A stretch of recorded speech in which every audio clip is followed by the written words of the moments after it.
Supreme court का कहना है ललिता कुमारी वर्सेस स्टेट ऑफ बिहार में अगर कोई भी व्यक्ति पुलिस स्टेशन में कोई भी कंप्लेंट लेकर जाता है और उसमें अगर कॉग्निजेबल ऑफेंस मेड आउट होता है तो पुलिस वाले की सबसे पहली ड्यूटी होती है कि एफआईआर रजिस्टर करे, उसके बाद मैटर को इन्वेस्टिगेट करे। जैसा इन्होंने बताया कि इसमें उन लोग जो आरोपी हैं उन लोगों ने बहुत ही हीनियस क्राइम कमिट किया है। जैसा कि उन्होंने बताया प्रेग्नेंट होने के बावजूद उनके पेट पर लात मारना, बाकी सारी चीज़ें जो है बहुत ही हीनियस क्राइम होता है हमारे यहाँ देखने जाए तो मेरा तो ये मानना है कि सबसे पहले पुलिस को एफआईआर लेना चाहिए था और इन्वेस्टिगेशन करना चाहिए था, जो कि पुलिस नहीं कर रही है। इसका मतलब इसके पीछे जो आरोपी है वो बहुत ही हाईली इन्फ्लुएंशियल है और उनका हमेशा का ये कारोबार रहा है ये सारे गुनाह करने का, जिसके भयभीत होकर पुलिस भी उनके खिलाफ कोई भी एक्शन ले नहीं रही है।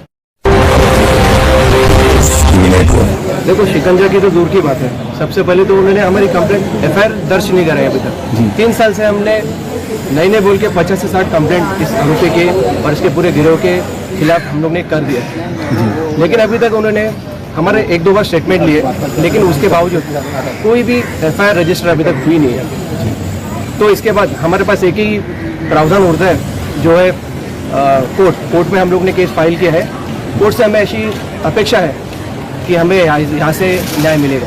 सर, अभी तक कितने लेटर वर्क किए हैं आपने, क्या क्या धारा उसमें है? 50 से भी ज़्यादा, जिसमें 354, 307, 324 ऐसे और NDPS एक्ट के तहत बहुत सारे उसमें हम लोग ने ऐसे कंप्लेंट किए हैं, लेकिन उस पर पुलिस की तरफ से अभी तक कोई भी कार्रवाई की नहीं गई है। सर, आरोपी का हम बैकग्राउंड की बात करें तो किस तरह का बैकग्राउंड है आरोपी का? आरोपी तो देखने गया तो अभी जो संदिग्ध उन्होंने मैंने जो उसमें दिए है बहुत ही खतरनाक किस्म के आरोपी इसमें, और इनका पूरा सिर्फ वो आरोपी नहीं, इनका सारा गिरोह इसमें शामिल है, लेकिन पुलिस ने अभी तक इसमें कोई भी कार्रवाई नहीं की गई। सर, आपके तरफ से क्या दलील पेश की गई थी? हमने ACP, DCP, CP और सीनियर पुलिस स्टेशन इसमें सब में केसेस की है, वहाँ से हमें कोई कार्रवाई नहीं हुई है, तो इसके लिए हम अभी न्यायालय में केस दर्ज करिए।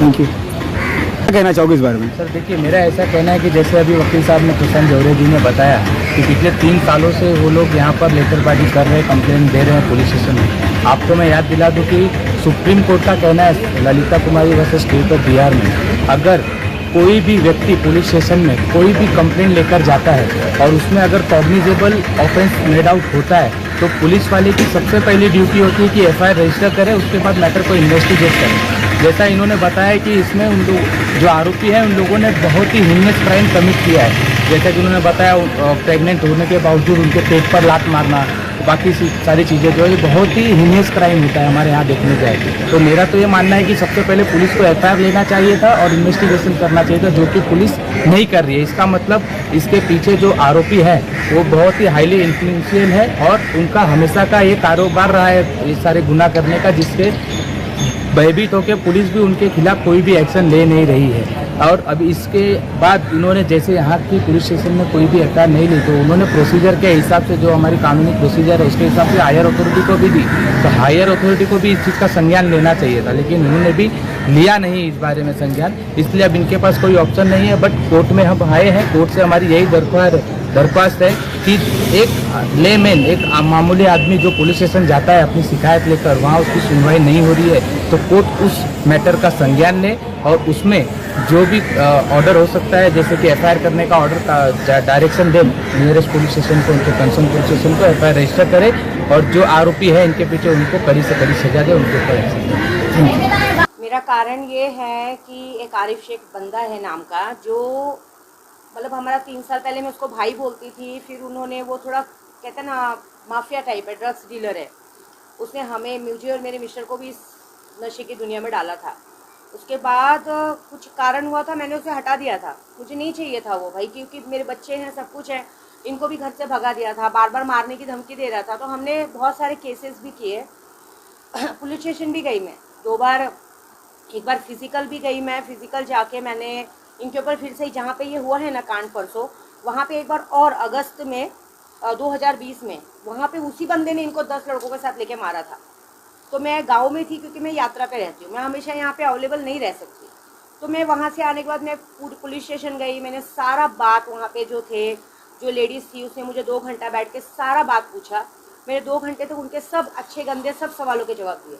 उन्होंने ये तक मुझसे पूछ लिया कि तुम कितनी बार सोई हो, कितनी बार उठी हो, तुम्हें कब पता चला तुम्हारा बच्चा है या तुम्हारा दुश्मनी है, ये सारी बात थी। उसके बाद मैं वहाँ से मैंने वकील के साथ गई थी और मेरे साथ 2-3 महिला मंडल भी थी, लेकिन उसके बाद वो FIR कॉपी अचानक से गायब कर दी गई, वो उसका कुछ पता ही नहीं चला। उसके बाद हमने फिर कोर्ट में केस किया, उसके बाद उसके केस के बाद 1 तारीख नवंबर में, दिसंबर में, ऐसे अब तक कम से कम 15 से 20 तारीख पड़ चुकी है, वो आज तक वो बंदा आया नहीं है, मतलब कोर्ट में नहीं आया है। FIR लिखी गई थी मेरे सामने, लेकिन उन्होंने उसके बाद वो कॉपी गायब कर दी, बोलो वहाँ पे कुछ एक्शन ही नहीं लिया गया उस बात में। 2-3 बार मेरा वकील गया, वो गए, कोई कॉपी नहीं। वो आपको मेरा वकील भी बताएगा आपको ये बात। जी, उनका बैकग्राउंड किस तरह से है, जो आसिफ और उसके साथ आरिफ, किस तरह के बैकग्राउंड के लोग इनका मतलब बैकग्राउंड कैसा है, जब मुझसे मिलाया गया था तो एज ए सेफ्टी के लिए, मतलब मेरा कैसा नाम है वो है, तो सेफ्टी के हिसाब से मिलाया गया था। और कुछ कारणों से उन्होंने मुझे नशे की दुनिया में डाल दिया था, क्योंकि कहते हैं ना, मैं यात्रा पे जाती थी, बहुत ज़्यादा जाड़ी थी, ये सब करके माइंड में डाला गया था कि आप पतले हो सकते हैं ना, ऐसा पाउडर। मुझे नहीं पता था कि वो क्या है, उन किस तरह का नशा है। बाद में उन्होंने उस नशे की दुनिया में थोड़ा सा, मुझे डिप्रेशन में चली गई थी, मुझे ऐसा लग रहा था कि मुझे लोग मारने आ रहे, ये आ रहे। उसके बाद वो सेफ्टी के हिसाब से आया था, और उनका पूरा बैकग्राउंड ही मतलब माफिया का ही है, वो यही काम करता है, ड्रग्स, गांजा, हीरोइन, ये लोग वो बेचते हैं। लेकिन उसने मुझे इतनी बुरी तरह से नशे में डाल दिया था ना, उसके बाद मतलब कुछ 5-6 महीना ही ये कांड चला। उसके बाद 2020 में 18 मार्च को उन्होंने सबसे पहले इनको हटाया। मतलब ये मुझे बचा रहे थे उस नशे की दुनिया से, इन्हें नहीं था, इन्हें ये था कि ये मुझे बचाने आए थे। तो एक होता है ना, एक रिलेशनशिप, एक अटैचमेंट, उसकी वजह से इन्हें नहीं जम रहा था। ये कह रहे थे मर जाएगी, 3 बच्चे हैं, अनाथ हो जाएंगे, मत करो। उसको वो बात खली, क्योंकि सीधी बात है, आज डेली का 10 से 15 ग्राम आदमी को दिया जा रहा है, नशे की लत डाली जा रही है। मेरा नाम विलास है, मैं इनको बहन मानता हूँ। क्या उस दिन जो मामला हुआ था, लड़ाई मारपीट का मामला हुआ था, उस दिन क्या आप साथ में थे, क्या कुछ देखा था आपने? हम लोग साथ में थे, हम लोग जा रहे थे, हमारे रास्ते से जा रहे थे। दीदी को लोग ने देखा नहीं, दीदी ने उनको देखा, तो दीदी बोलती उधर जाके आते अपन, बार बार कोई की बार सॉल्व कर देते। उधर हम लोग गए, रुके, तो दीदी नीचे उतरी तो हरीफ शेख को ने उनको बात कर रही थी। तो बात करते करते हरीफ शेख नज़दीक आ रहा था, तो उतने में मैं थोड़ा साइड में था, दीदी के साइड में था, तो गाली वाली दिए, तो उन्होंने सामने से गाली दिया, फिर दीदी ने भी गाली वाली दिया। तो बाद में वो लोग हाथापाई पे आ गए, सीधा दीदी को गाली वाली देने लगे। तो मैं बीच में, तब तक गाली दिए, तब तक जीजा भी नीचे उतर गए। तो फिर हम लोग साइड में हो गए, तो जीजा के ऊपर सीधा हमला कर दिया, तो 3-4 जन। नहीं, हथियार इधर कुछ नहीं था। हाँ, तो ये बोल रहे कि आप कैसे देख रहे, क्या भाई से पंगा लेता है, किसी को उल्टा होता है, तो दुश्मनी निकलता है वो। थोड़ा जोर। उस दिन आपने क्या देखा था, रात में जो भी हुआ था? जो विलास भाई ने बताया वही देखा था। हम लोग जा रहे थे, तो दिख गया दीदी को, तो दीदी बोले ले लो, तो हम लोग रुक गए। तो दीदी बात कर रहे थे उनसे, तो उसने गाली दिया दीदी को, तो दीदी ने भी गाली दी। तो गाली देते दीदी ने बोले कि मैं वीडियो निकाल, तो वीडियो निकाल रहे थे। तो ये लोग आरिफ शेख दीदी के पास आ रहा था, तो विलास भाई दीदी के साथ में थे। तो प्रदीप भाई नीचे उतरे, तो मैं उनके बाजू में था, तो उन्होंने डायरेक्ट आ गया, आरिफ आंख पे आ रहा था, तो हम लोग उसको पकड़ देते। तो बोले भाई मार रहा है, तो उल्टा बोल रहा था हम लोग, तो गाली गलौज कर रहा था। तो प्रदीप भाई को अचानक से धक्का दे दिया, तो वो गिर गए।